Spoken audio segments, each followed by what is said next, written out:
ഇതെല്ലാം അറിയാവുന്ന എം.പി. ഗോവിന്ദമാഷ് അങ്ങനെ ഒരു പ്രസ്താവന നടത്താൻ പാടില്ലായിരുന്നു. സീമ അത് തെറ്റെന്ന് പറയുന്നതല്ലേ നല്ലത്. വളച്ചൊടിക്കുന്നത് പറഞ്ഞ എല്ലാവരും കേട്ട കാര്യമാണല്ലോ.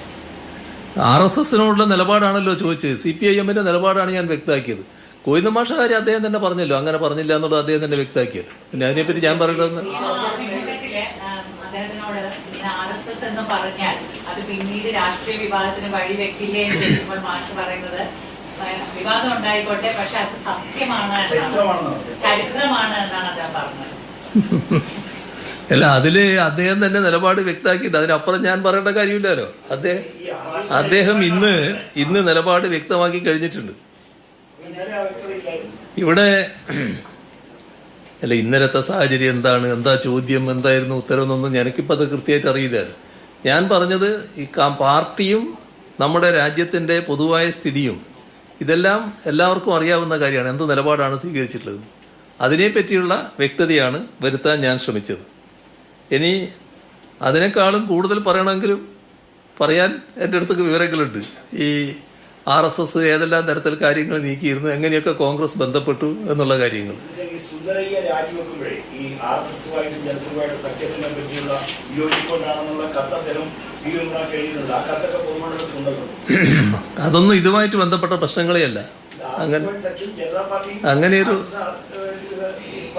അതില് നമ്മൾ അങ്ങനെ തെറ്റായി കാര്യങ്ങൾ വളച്ചൊടിക്കാൻ നോക്കേണ്ടതില്ല. ഈ RSSനോടുള്ള ഞങ്ങളുടെ സമീപനം വ്യക്തമായിരുന്നു. RSSുമായി ഒരു കൂട്ടുകെട്ടും ഞങ്ങൾ ഉണ്ടാക്കിയിട്ടില്ല ഒരു ഘട്ടത്തിൽ. അതാണ് ഞങ്ങൾ സ്വീകരിച്ച പൊതുവായ നിലപാട്. ഇവിടെ നേരത്തെയുള്ള നിലപാടെടുത്താൽ ഇപ്പോൾ കേരളത്തിൻ്റെ തെരഞ്ഞെടുപ്പ് ചരിത്രം വേണ്ടിക്ക് നമുക്കൊന്ന് പരിശോധിച്ച് നോക്കാം. 4 അസംബ്ലി സീറ്റുകളിൽ മത്സരിക്കാൻ 1960 ജനസംഘം തീരുമാനിച്ചു. ആദ്യത്തെ മണ്ഡലം കോഴിക്കോട്, രണ്ടാമത്തേത് തൃശ്ശൂരിൽ അണ്ടത്തോട്, മൂന്നാമത്തേത് ഗുരുവായൂർ, നാലാമത്തത് EMS മത്സരിക്കുന്ന പട്ടാമ്പി. പട്ടാമ്പിയിൽ P. മാധവമേനോനെ മത്സരിപ്പിക്കാനാണ് ജനസംഘം തീരുമാനിച്ചത്. പത്രികാ സമർപ്പണമൊക്കെ നടന്നു, സജീവമായ പ്രചരണവും തുടങ്ങി. പെട്ടെന്നൊരു ദിവസം സുപ്രഭാതത്തിൽ ജനസംഘ സ്ഥാനാർത്ഥിയെ പിൻവലിക്കുന്നു. അത് കോൺഗ്രസുമായി നടത്തിയ ബാന്ധവമായിരുന്നു, അതിൻ്റെ ഭാഗമായിട്ട് സംഭവിച്ചതാണ്. അന്ന് രഹസ്യമായിട്ടല്ല, പരസ്യമായി തന്നെയാണ് ജനസംഘം കോൺഗ്രസിന് പിന്തുണ നൽകിയത്. EMSനെ തോൽപ്പിക്കാൻ കോൺഗ്രസുമായി സഹകരിക്കും എന്നാണ് ജനസംഘം പറഞ്ഞത്. കോൺഗ്രസ് നേതാവ് A. രാഘവൻ നായരായിരുന്നു അന്ന് സ്ഥാനാർത്ഥി. അത് കോൺഗ്രസ് ലീഗ് PSP സഖ്യത്തിൻ്റെ സ്ഥാനാർത്ഥിയായിരുന്നു. ദേശീയ നേതാക്കൾ ഉൾപ്പെടെയാണ് അന്ന് കോൺഗ്രസ് പാർട്ടിക്ക് വേണ്ടി പട്ടാമ്പിയിൽ തെരഞ്ഞെടുപ്പ് നിയന്ത്രിച്ചത്. കോൺഗ്രസിൻ്റെ ദേശീയ നേതാക്കളെല്ലാം വന്ന് സംസാരിച്ചു. അതിനു പുറമെ ജനസംഘം നേതാവ് ദീനദയാൽ ഉപാധ്യായ പട്ടാമ്പിയിൽ വന്ന് കോൺഗ്രസ് സ്ഥാനാർത്ഥിക്ക് വേണ്ടി വോട്ട് തേടി. പരസ്യമായ സംഘപരിവാർ ബാന്ധവത്തിലും കോൺഗ്രസ് രക്ഷപ്പെട്ടില്ല. EMS വിജയിച്ചു. 7322 വോട്ടുകൾക്കാണ് EMS അന്ന് വിജയിച്ചു വന്നത്. ഇനി 1971 ലോക്സഭാ തെരഞ്ഞെടുപ്പ്. 1971 5ാം ലോക്സഭയിലേക്കുള്ള തെരഞ്ഞെടുപ്പാണ്. പാലക്കാട് നിന്നും ഇടതുപക്ഷ സ്ഥാനാർത്ഥിയായി മത്സരിക്കുന്നത് AKG ആണ്.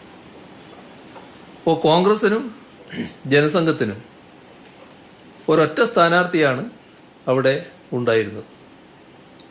അതാരായിരുന്നു? അവിടെ മാങ്കുറിശ്ശിയിലെ ജനസംഘം നേതാവായിരുന്ന TC ഗോവിന്ദൻ. അദ്ദേഹമായിരുന്നു കോൺഗ്രസിൻ്റെയും RSSൻ്റെയും സഖ്യ സ്ഥാനാർത്ഥി. നേരത്തെ പ്രഖ്യാപിക്കപ്പെട്ട കോൺഗ്രസ് സ്ഥാനാർത്ഥി M. രാജഗോപാൽ പിൻവാങ്ങി. പക്ഷേ പാലക്കാട്ടെ വോട്ടർമാരും ജനങ്ങളും AKGയെ വിജയിപ്പിക്കുകയാണ് ചെയ്തത്.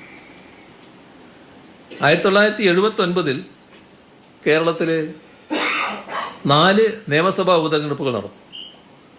കാസർഗോഡ്, തലശ്ശേരി, തിരുവല്ല, പാറശാല. ആ ഘട്ടത്തിലാണ് ഒരു RSSകാരൻ്റെയും വോട്ട് ഇടതുപക്ഷത്തിന് വേണ്ട എന്ന് EMS പ്രഖ്യാപിച്ചത്.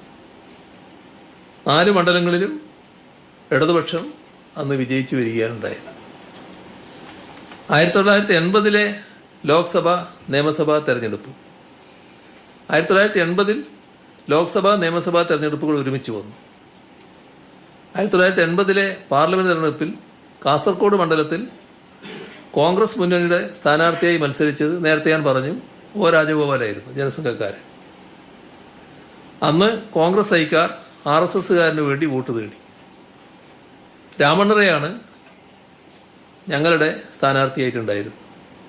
73,587 വോട്ടിൻ്റെ ഭൂരിപക്ഷത്തിനാണ് രാമണ്ണറെ ജയിച്ചത്. 1980 പെരിങ്ങളം മണ്ഡലത്തിൻ്റെ കാര്യം ഞാൻ നേരത്തെ പറഞ്ഞു, KG മാരാറും AK ശശീന്ദ്രനും നേരിട്ടത്. അതേ വർഷം എടക്കാട് നിയമസഭാ മണ്ഡലത്തിൽ കോൺഗ്രസ് മുന്നണിയുടെ സ്ഥാനാർത്ഥി മറ്റാരുമായിരുന്നില്ല, മുൻ KPCC president K. സുധാകരനായിരുന്നു. K. Sudhakaran അന്നും ജനതാ പാർട്ടി തന്നെയായിരുന്നു, ജനതാ പാർട്ടിയുടെ സ്ഥാനാർത്ഥിയായിട്ടാണ് അവിടെ മത്സരിച്ചത്. RSSകാരായ ഒ രാജഗോപാലും KG മാരാരും അംഗങ്ങളായ അതേ പാർട്ടിയിൽ നിന്ന് അതേ ചിഹ്നത്തിലായിരുന്നു സുധാകരൻ മത്സരിച്ചത്. കോൺഗ്രസ് അദ്ദേഹത്തിന് വേണ്ടി വോട്ട് തേടി. ഞങ്ങളെ സ്ഥാനാർത്ഥി അന്നത്തെ അഖിലേന്ത്യാ ലീഗിലെ PPV മൂസിയായിരുന്നു. അദ്ദേഹമാണ് സുധാകരനെ പരാജയപ്പെടുത്തി ആ തെരഞ്ഞെടുപ്പിൽ വിജയിച്ചത്. ഒറ്റപ്പാലം മണ്ഡലത്തിൽ ജനതാ പാർട്ടിയിലെ PR നമ്പ്യാർക്ക് വേണ്ടിയാണ് കോൺഗ്രസ്സുകാർ പ്രവർത്തിച്ചത്. ഇടതുപക്ഷത്ത് VC കബീറായിരുന്നു, അദ്ദേഹം വിജയിച്ചു വന്നു.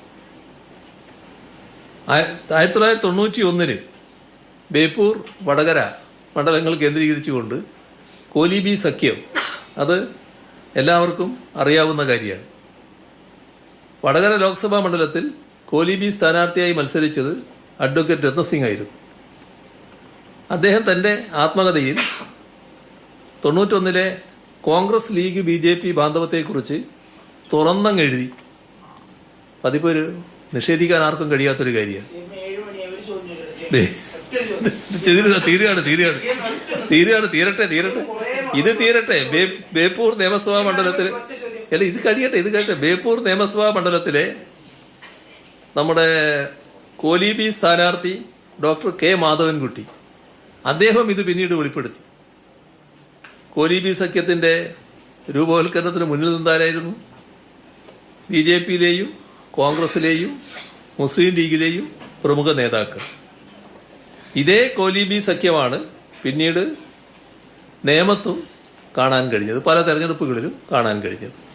അതാണ് നമ്മുടെ യാഗമുളയിലെ നേരത്തെ വിമാനത്താവള പദ്ധതി ഉണ്ടായ സ്ഥലത്ത് താങ്കളുടെ വകുപ്പായ IT വകുപ്പിന്റെ തന്നെ നേതൃത്വത്തിൽ ഒരു ഇലക്ട്രോണിക് മാനുഫാക്ചർ ക്ലസ്റ്റർ രൂപീകരിക്കാനുള്ള ഒരു ഫയലുകൾ നീങ്ങുന്നുണ്ട്.